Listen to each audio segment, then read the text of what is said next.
주십시오. 예.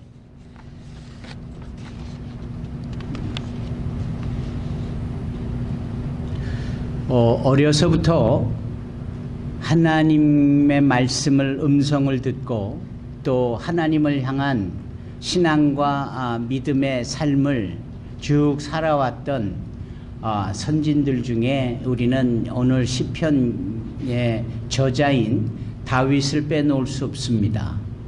또 한 사람은 사무엘을 들 수 있습니다. 네. 사무엘과 다윗은 좀 결이 다릅니다. 사무엘은 아예 엘리 제사장의 특별한 보호, 관찰, 아니면은 교육, 훈육, 또는 안내, 이와 같은 과정을 통하여 이 성전이라는 공간 안에서, 성막이라는 공간 안에서 어려서부터 하나님에 대한 교육을 받고 심지어는 주님의 음성을 직접 듣기도 한 자였죠. 그래서 그는 마지막 사사일 뿐 아니라 또한 선지자이기도 했습니다. 그 사무엘의 어려서부터의 그의 삶은 그의 어머니 한나의 헌신으로 인하여서 주어진 것입니다. 따라서 이 어머니의 신앙적 헌신은 고스란히 자녀의 세대에 넘어가며 그렇게 하나님의 음성을 듣고 대화하며 이스라엘을 이끌어가는 소위 선지자로서 사사로서의 역할을 충분히 감당했던 분이고, 이 사무엘로 인하여서 이제 세워진 기름 부어 세워진 왕이 사울 다음에 누구요? 바로 다윗이다, 이렇게 여겨질 때, 그러면 다윗은 사무엘처럼 아주 어려서부터 하나님에 대한 인식과 하나님을 믿고 하나님 안에서 생활했던 자였지만 조금 달라요. 부모의 아주 특별한 신앙적 교육이 있었다라기보다는 마치 방목하듯이 나 먹인 듯한, 그럼에도 하나님이 오히려 그에게 특별한 은혜를 주셔서 그가 대자연 속에서 형들이 하지 않는 막내로서 목동이 되어지고 그 집안의 양무리를 치는 허드렛 일을 하면서 오히려 하나님을 만나고 하나님을 인정하고 하나님께 영광 돌리는 그러한 모습을 보여주게 되어지죠. 이게 다윗의 특징입니다. 사무엘하고는 많이 다르죠. 이 다윗은 소위 사무엘의 아주 젠틀하고 엘리트적인 모습과는 사뭇 다르게 야성이 있고 어떠한 문제가 발생하도 돌파하고자 하는 이런 본능 같은 것들이 신앙으로 인하여서 더욱더 부릴 듯한 자였습니다. 아시다시피 이 다윗이 기록한 대부분의 이 시편 말씀, 그 중에 백미 중에 백미라고 여겨지는 말씀이 오늘 우리 존스가 읽은 시편 23편 말씀입니다. 혹시 이용철 장로님 이 시편 23편 말씀을 외우실 수 있나요? 읽지 말고 그냥 외우실 수 있느냐고 여쭙습니다. 한번 시도해 보실까요? 그 연세에 기억이 잘 안 나실 수도 있지만 나오셔서 이 마이크를 잡고 한번 외워 보십시다. 마치 제가 어린 아이들에게만 너무 집중하여 말씀을 드리는 것 같아서 고령이신 이용철 장로님을 불쑥 요청드려 앞에 나오시게 모시게 됐는데 시편 23편을 외워보시죠. 여호와는 나의 목자시니 내게 부족함이 없으리로다.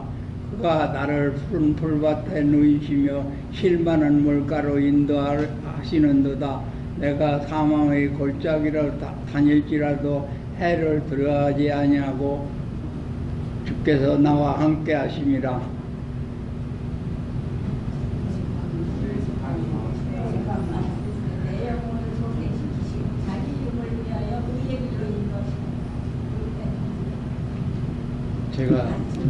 제가 좀 외웠었는데. 그럼요. 감사합니다. 감사합니다.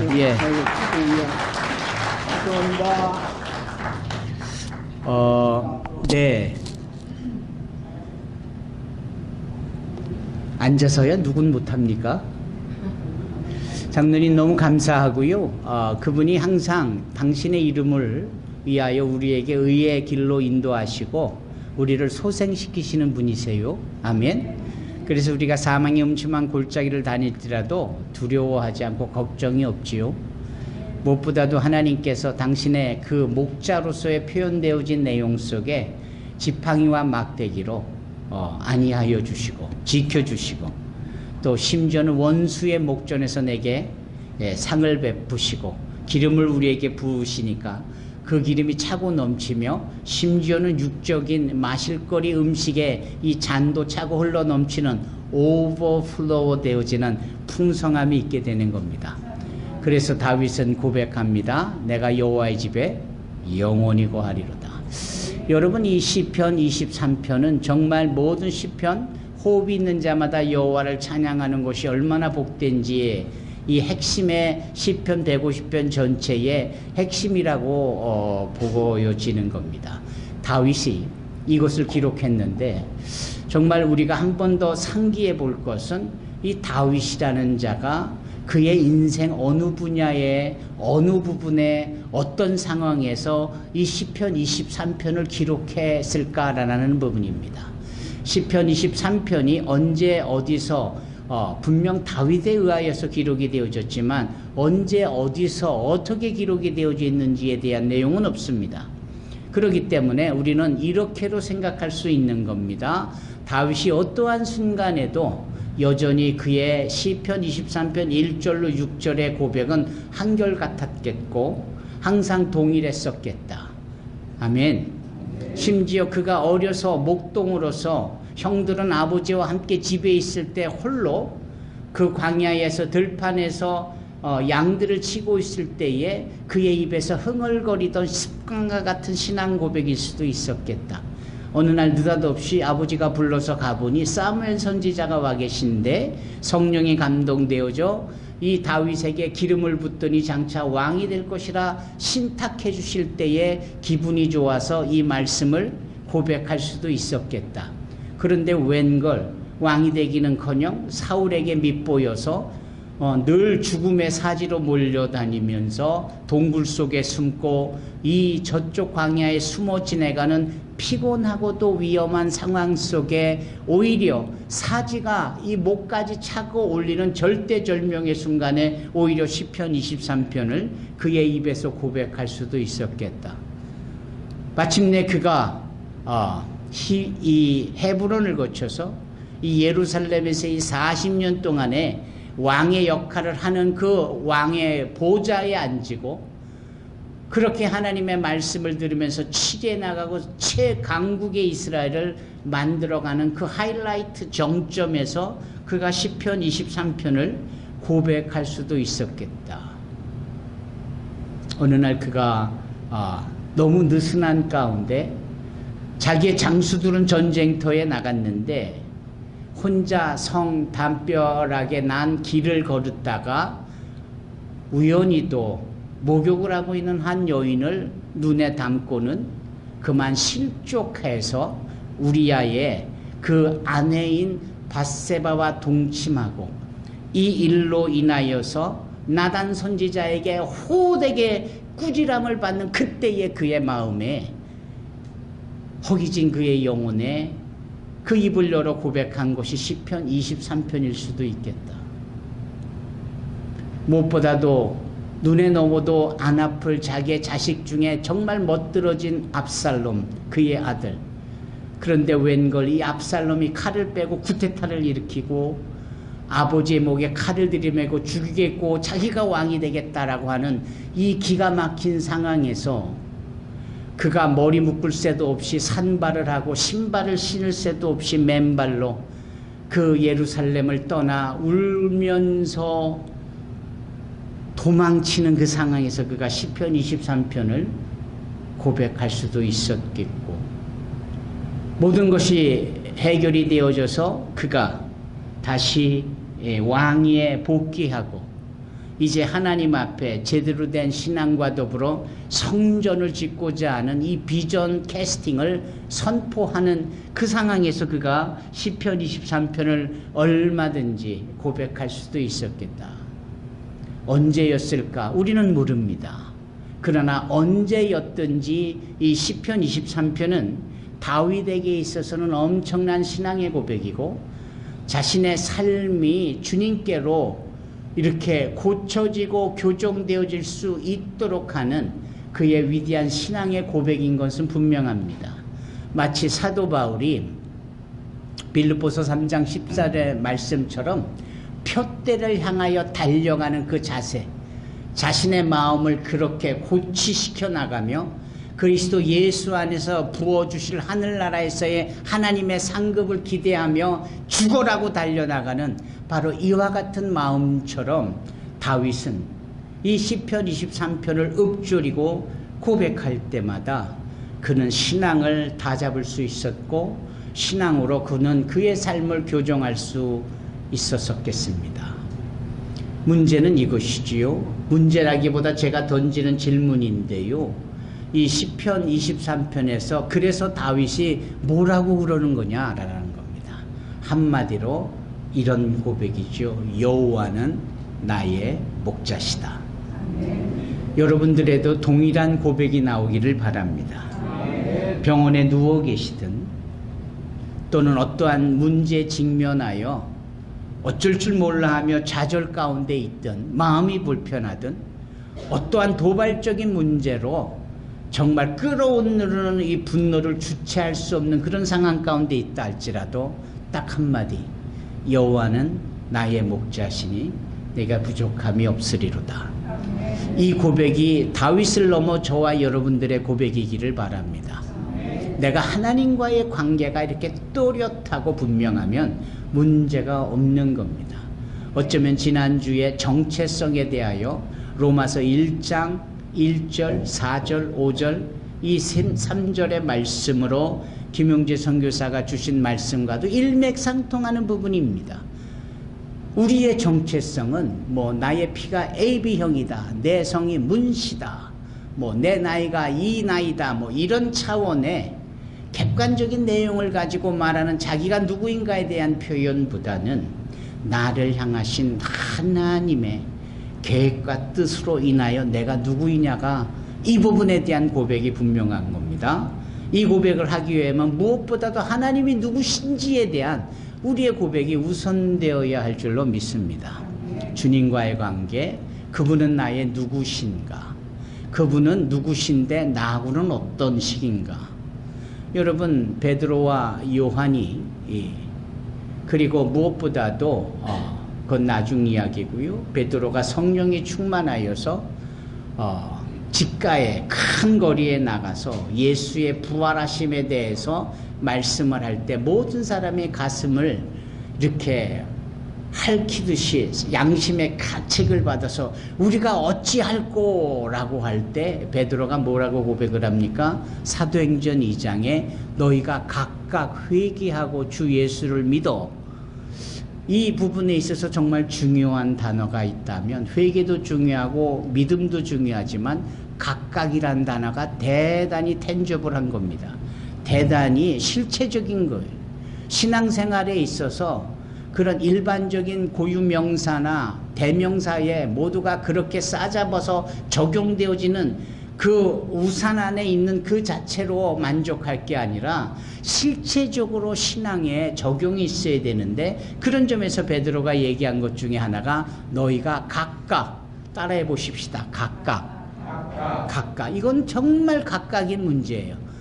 엄마인 허경림 집사와 아들인 이 성진이가 손잡고 나란히 천국 가겠지요? 당연히 가리라 믿습니다.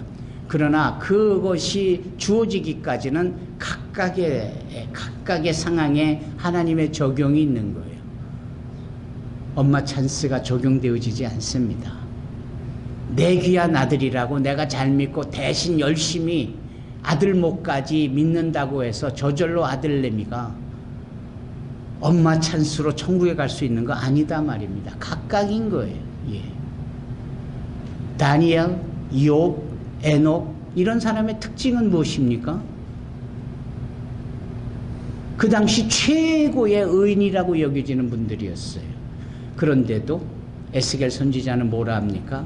저들이 각각 자기만 구원에 대한 문제를 해결했지 가족조차도 해결할 수 없었다, 이런 말씀을 하요.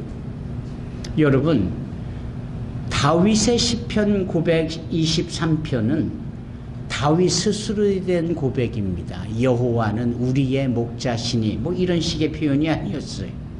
여호와는 나의 목자시다. 여러분이 나의 목자라는 이 나의라는 이 부분에 저와 여러분들도 온전한 적용과 실천이 있기를 바랍니다. 정말 중요한 거지요. 정말 뻑하면 의심을 했고 이게 진짠가 따져 묻는 아주 이런 진중한 성격을 가진 주님의 제자 중에 한 사람이 도마라는 사람입니다.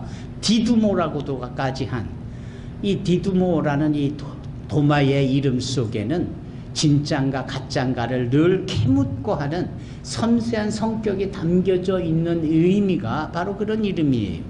아닌 게 아니라 주님이 부활하셨고 자기만 그 자리에 없었지 제자들 앞에 나셨다는 말씀을 들었음에도 불구하고 나는 못 믿겠다. 내가 그 주님의 손바닥에 구멍난 그 손바닥에 내 손을 넣어보지 않고는 주님이 다시 살아나셨다라는 이 부활의 사건을 내가 믿지 못하겠다. 공공연하게 떠들기 시작하는 겁니다. 주님은 그 한 사람 도마를 위하여서 재차 그 모습을 나타내 주시죠. 그럴 때에 도마가 부활하신 주님을 직접 만나고 고백을 어떻게 했습니까? 나의 주여, 나의 하나님이요. 너무나도 짧지만 단순한 고백이지만 엄청난 능력과 파워를 가지고 있는 주님과 도마 사이에 모든 것을 온전케 하는 고백이 되는 거예요. 다윗이 여호와는 나의 목자시다. 그 고백이 그런 고백의 능력과 은혜와 엄청난 내용이 다 표현되고 있으니 저와 여러분들도 항상 주님과 나 사이의 관계를 믿음으로써 신앙으로서 쪼매고 그곳에 묶여져 있고 나중에 바울과 바나바가 안디옥 교회 안에서 너희가 주님께 꼭 붙어 있으라 라는 이 말씀처럼 주님께 붙어 있고 그 관계를 유지해 갈 수 있기를 주님의 이름으로 축원합니다. 우리는 세상 속에서 삽니다. 이 세상은 그 노아의 홍수 사건 이후에 얘기했듯이 이 땅이 존재하는 가운데는 항상 정반대의 어려움이 좋았다고도 나쁠 수 있는 일이 얼마든지 생기고 덥다가도 추울 수 있는 얼마든지 반대적인 상황이 반복적으로 있는 것이 이 땅이죠. 천국은 그렇지 않잖아요. 예. 천국은 마치 꽃피는 3월처럼 정말 모든 것이 계절, 시절을 쫓아 과실을 맺는 그 12달에 늘 맞는 계절이 그냥 이렇게 시절을 쫓아 맺고 다함 없도록 그런 소망으로 가득한 이 천국에 반하여 이 땅은 얼마든지 예기치 못한 문제가 생겨나는 겁니다. 나 건강할 줄 알았는데 뭐 어디 부분에 종양이 발견되어지고 왠지 조금 이상해서 가보니까 좋지 않은 것들이 발견되어지고 보세요. 우리의 의지와 의도하고는 상관없는 일들이 얼마든지 생겨날 수 있는 겁니다. 그러니까 우리는 그런 불완전한 속에서 살고 있어요. 하지만 주님과의 관계가 분명한 가운데에 그 와중에서도 주님은 우리를 당신의 은혜의 날개 장중 아래 거하도록 우리를 인도하시고 계시다라는 사실을 우리가 믿고 고백할 수 있기를 바랍니다. 항상 내가 있는 곳에는 주님께서 자로 줄로 재워준 구역이다라는 시편 16편의 또 다른 믹담시에 고백되어졌듯이 그러한 주님의 나의 삶의 이런 개입 관련 모든 것을 주관하고 계시다는 고백이 있기를 바랍니다. 내 일터도 느닷없이 집 앞에 좋은 직장에서 1시간 동안 차를 타고 가야 되는 다소 먼 거리로 발령이 났다. 하나님이 그곳에 줄로 나에게 재워준 구역이고 나에게 맡길만 하시니까 나를 그곳으로 인도하셨구나. 이런 고백이 있기를 바랍니다. 그리고 그 고백은 여기 다윗의 시성에 더불어 뭐라고 아름답게 표현되느냐? 푸른 초장, 맑은 시내, 없어서는 안 될 풀들이 가득한 곳, 없어서는 안 될 물이 가득한 곳. 주님이 늘 우리를 그런 곳으로 인도하신다. 다윗의 고백이에요. 그리고 이 고백이 그 3000년 전의 고백이 시공을 넘어 오늘 저와 여러분들 배단위 수양원에 와 있는 각자의 가정에서 예배드리는 12가정의 모든 분들에게도 동일하게 고백되어지기를 주님의 이름으로 축원합니다. 아, 여기가 하나님이 예비하신 나에게 딱 맞는 곳이로구나. 아멘. 이 시편 23편에 거듭되는 이 다윗의 고백이 그거예요. 그가 나를 푸른 풀밭에 누이신다. 쉴 만한 물가로 인도하신다. 나의 길을 인도하시잖아요. 의의 길로. 이게 다 공간적인 부분에 있어서 주님께서 나와 관계하고 계시는 내용입니다. 심지어는 사망의 음침한 골짜기도 공간이고 장소예요. 그런데 여전히 하나님이 거기에 계셔서 우리가 두려움 없도록까지 주님께서 주의 지팡이와 막대기로 우리를 안위해 주고 계시더라. 예. 지팡이와 막대기가 같은 것을 이렇게 다르게 표현한 것이 아니고 지팡이 다르고 막대기 다릅니다. 지팡이는 양을 보호하고 양을 끌어내는 일을 하고 막대기는 말 그대로 싸우고 보호하는 그런 거예요. 이게 얼마나 섬세합니까? 그냥 대충이 아닌 거예요. 주님에게는 이럴 땐 이러고 저럴 땐 저런 겁니다. 낮에는 구름 기둥으로 인도해 주시고 밤에는 불 기둥으로. 낮에 가뜩이나 뜨거워 죽겠는데 거기에 불 기둥으로 인도하면 하나님이 아니신 거죠. 예. 밤에 가뜩이나 어둡고 추운 그 광야에서 오히려 구름을 입혀서 달도 보이지 않고 별도 보이지 않게 하면 그건 하나님이 아니신 거예요. 하나님은 우리의 인생 속에 우리의 삶의 공간을 빛으로 인도해 주시고 함께 해 주신다는 사실과 더불어 추울 때는 따뜻하게 해주시는 불기둥으로, 정말 덥고 힘들 때에 구름기둥으로 시원케 해주시는 이런 배려와 더불어서 우리의 삶에 걸맞고 정말 안성맞춤격인 그 삶과 형평과 상황과 공간으로 우리의 모든 삶을 바꿔주실 줄로 믿습니다.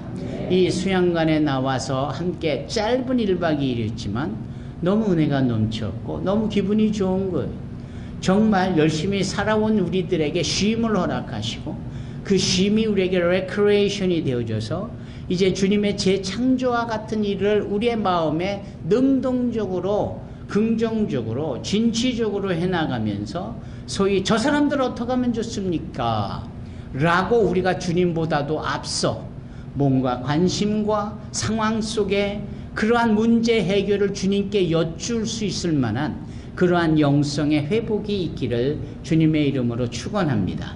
여기 본문의 말씀 속에서 주님과의 관계 그리고 이끄시는 장소에 대하여서 쭉 설명을 하고 계시는데, 그러므로 이제는 우리가 마지막 6절에 다윗처럼 내 평생의 선하심과 인자하심이 반드시 나를 따르리니, 이게 꼭 그림자처럼 내가 가는 어디에 가든지 착 달라붙어서 떠나지 아니하는 그런 부분의 화법을 표현을 구사하고 있잖아요. 뭐가? 하나님의 선하심과 인자하심이, goodness and mercy, 자비와 그 선하심의 역사가 그러시면서 그분이 우리와 함께하고 계시니 내가 여호와의 집에 영원히 살리로다.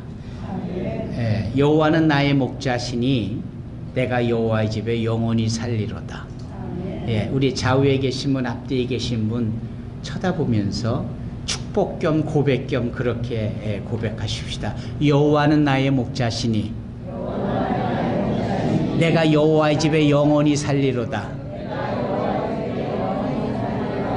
꼭 그리하시기를 주님의 이름으로 축원합니다. 기도하겠습니다. 거룩하시고 사랑이 많으신 참 좋으신 하나님, 진심으로 고맙고 감사를 드립니다.